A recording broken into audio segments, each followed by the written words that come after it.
Welcome to Word March, my 15-1-12 term project that tests your ability to match synonyms.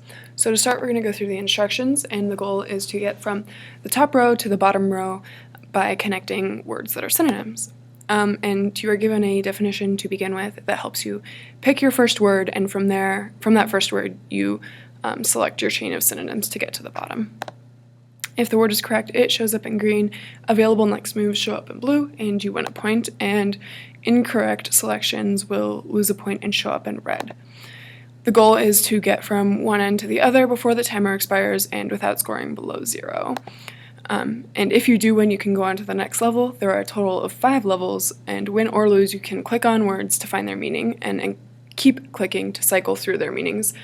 Some are more relevant as synonyms than others, and at any time you can press H to return home. So to begin with, we're given a definition, and it looks like a person.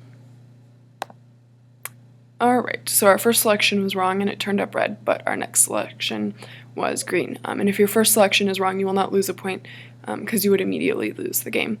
So from there, we try to select words that make sense as synonyms.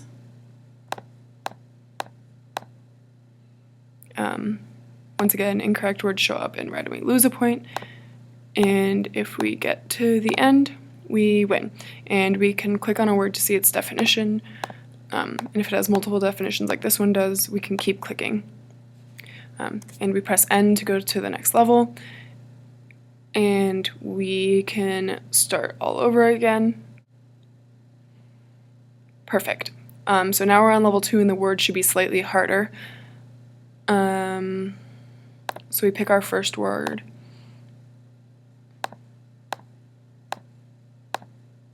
And for the purposes of this, I'm going to lose on purpose.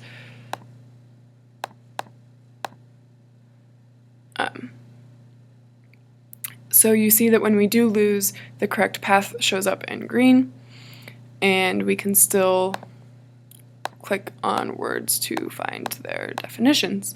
And at that point, you cannot go on to the next level. You have to go home to restart. So that is my 15-1-12 term project. Thank you.